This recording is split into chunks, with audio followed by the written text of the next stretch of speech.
Good afternoon, everybody. Thank you so much for joining us again for another one of our Medico-Legal Assessments Group Meet the Specialist sessions. Today we have with us the very lovely Emeritus Professor Alastair Goss. Professor Goss is an oral and maxillofacial surgeon with over 50 years experience, probably more. I'm being generous because he's only young. I usually like to do a little bit about the specialist beforehand of something that you might not know, but Professor Goss has been quite discreet. I hoped to find that perhaps he was a roller skater or a bungee jumper, or he liked to make straw hats in his spare time, but I can find nothing about that. So without further ado, I'm going to hand you over to hear from the very lovely Professor Goss, and you can ask some questions when he has finished giving his introduction. Thank you so much, everybody. Over to you, sir. Hello there, everybody. It's not my great speciality to talk about myself, but I'll give you a bit of the background. My primary career has been in university academics at the University of Adelaide. I've taught for many years at the university there in both the dental and the medical schools. I also had a fairly extensive parallel clinical career. So that was at the Royal Adelaide Hospital primarily. And so for about 30 years, I was the professor and director in oral and maxillofacial surgery at both the University of Adelaide and at the Royal Adelaide Hospital. So had a fairly extensive administrative teaching type experience. After I retired, or just before I retired, actually, I put my some 60 lectures on an electronic media online type series. So although I've retired, my teaching career continues. They just need to log in and listen. Some of my jokes have aged a bit, so they're not so sure about that. With that extensive teaching career, I also have done quite a few things with professional organisations. So I'm a life member of the Australian and New Zealand Association of Oral and Maxillofacial Surgeons, which is our prime representative body. And although I was never the president, I'm one of those fellows who does a lot of background stuff. At the moment, I run ANZOM's temporomandibular joint replacement registry along with the orthopaedic surgeons for the hips and knees, and I'm also editor of our national journal. I also spent a fair bit of time with our Royal Australasian College, firstly in the setting up committee, which set up our curricula, and then after that I was on the council and got to the job which interested me, which was censor-in-chief. Also did a fair bit professionally, internationally with the International Association for our speciality. And for 6 years, I was chair of the Education Committee. So you can see I have a strong education type background. With the teaching comes research, and I've got over 300 publications in peer-reviewed and books. I've got an 8 score for those who are into citation indices. I've got an 8 score of 44, which is fairly high. And the main research organisation tells me that I'm in the top 1% of authors in oral and maxillofacial surgery internationally. So keep myself going on those things. I've always been fairly interested, actually, though, in medico-legal matters. So for the last 40 years, I've run a medico-legal practice, either through my specialist rooms or for a time, actually, I was working with e-reports. But as you know, they went into liquidation, so I worked for nothing for a few months. So I've then needed to look around. In terms of what I've done medico-legally, a lot of it is work cover in South Australia And as you know, when people have been severely injured, they do tend to have temporomandibular disorders and grind their teeth. And they also have dry mouths secondary to the medications they need to be on.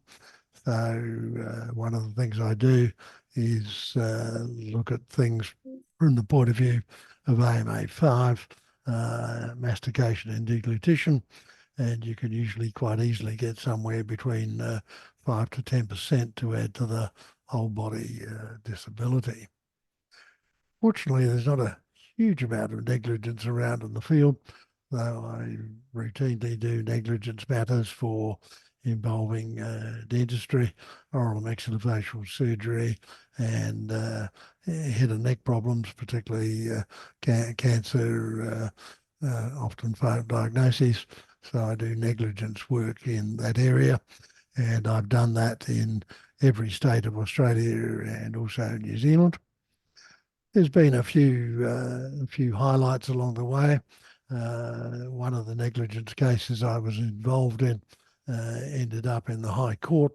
That was the matter of Percival versus Rogerson. That was a matter which ended up changing the definitions of consent. And that particular case went through the West Australian Court, then through the Appeal Court, and then was taken to the High Court. And I remember at one stage, one of the lawyers told me that the High Court was discussing what Professor Goss said or what he meant. And so I said, well, that's fine. I'll fly over to Canberra and I'll tell him what I said and what I meant. And it was pointed out you didn't do that with the High Court. That was all done on papers. But that one actually did change it lessened the onus of consent on surgeons from Rogers and Whittaker. Mm-hmm. The other, I wonder if I could just quickly interject. A couple of things you've said have made me think that it might be of value if you could very quickly outline for people listening, why would you choose an oral and maxillofacial surgeon to assess the injuries of your client as opposed to a dental surgeon? Obviously they are very different specialties, but I'd love to hear in your own words the value of the two. well, the first thing is that general dentistry is an undergraduate degree, and then many go into practice from there and actually don't luckily have too much to do with the law. With oral maxillofacial surgery, there's further advanced training. These days, one is required to have a medical degree. I don't have one, but I was the person who brought one of the people who brought that in, and then full 4 years training. So you have a very wide viewpoint. Obviously, practically, a lot of problems in the real world that oral surgeons deal with is where dental treatments have gone wrong in terms of extracting teeth or injuring nerves or damaging faces. So I do report on those. I do a bit of a few cases of general dentistry where restorative treatment has failed. And although it's a long time since I did a filling or a bridge, I did many years ago win the medal as the best student at my university for making bridges and crowns. So one still remembers the basics, and I always remember a saying which said that a dental implant or bridge, they usually don't fall out when you apply finger pressure to them. So there are standards that apply. So I do look at a reasonable amount of dental matters and other oral matters based on my training and experience. And so in the oral maxillofacial sphere, you mentioned anything from motor vehicle accidents where people have got jaw injuries and facial bone injuries through to cancer. And so does that increasingly come with things like prosthetic devices? I'm thinking of cancers that may eat away at the face or Yes. cause damage to the structures. Yes. I mean, in that regard, firstly, these days, fractures of the facial bones are largely treated by oral and maxillofacial surgeons in hospitals. I personally have an experience of 10,000 facial fracture cases, which I've either treated or more lately supervised younger people doing. And if you don't quite get the reconstruction right, or if nerves are damaged, then there are issues of interfering with mastication and deglutition. Also, in terms of cancer of the mouth and tongue, this is largely treated by oral and maxillofacial surgeons, though in that regard they're working in head and neck cancer collaborative teams with ENT, radiology, and so on.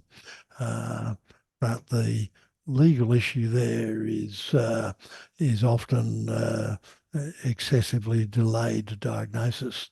So a patient is treated by a general dentist or a general medical practitioner for months, if not years, thinking that it's a fairly benign problem, whereas actually it's a cancer of the mouth or face, which is quietly eating away.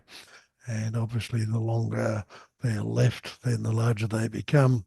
And the later the stage of a cancer, then the less your chances are of survival, and so on through. So they're the issues there. Right. Wow. I mean, certainly it sounds like an absolutely fascinating field, and some of the reports that I've read, some of the reports of yours that I've seen, sir, and also of other oral and maxillofacial surgeons, they are complex reports, they are fiddly, and there is a great deal of detail involved. I wonder, does anyone here have some questions that they would like to ask of Professor Goss? You can unmute yourself and pop in and ask your question, or you can type your question into the chat. While you're waiting for questions, I can tell you one other thing, and that is Please. I've given evidence in the Supreme Court of New York that one of my research areas was on osteonecrosis of the jaws, which is a uncommon side effect from medications used to treat osteoporosis. So, and you realise that osteoporosis is very common as we age. And if you have a tooth out, sometimes it doesn't heal up. So that I'd done quite a bit of research on that. And suddenly out of the blue, an American lawyer contacted me and said, would I like to write a report for a case in America against Merck Sharp Dome? So I said yes, and he said, in that case, I'll send you my draft of the report, which I've already started writing.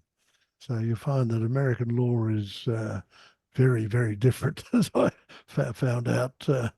There's no independence. You get briefed by the lawyers as to what they would prefer you to say, and so on. So it's kind of different. I'm glad I work here, actually. On the topic, actually, I have a question from someone who's been unable to attend today.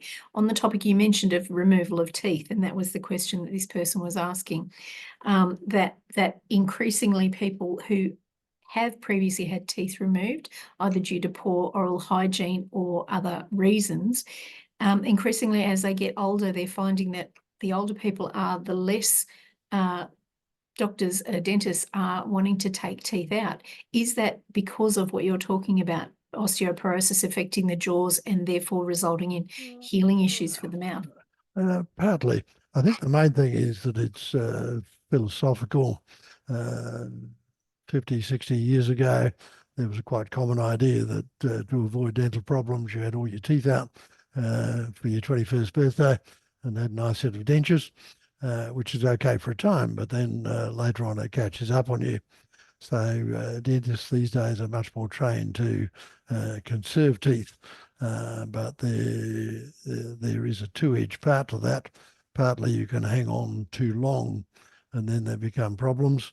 Or the other issue is that particularly medically compromised patients who are, say, on anticoagulants or other medications, or if they're on medications for osteoporosis, or if they're on chemotherapy, then extractions don't heal up so well until there are problems there. And also there's a fair number of major nerves in the face and jaws which can be damaged, so you can end up with a persistent nerve injury. So these are the areas where it can become complicated and fraught. Yeah, absolutely.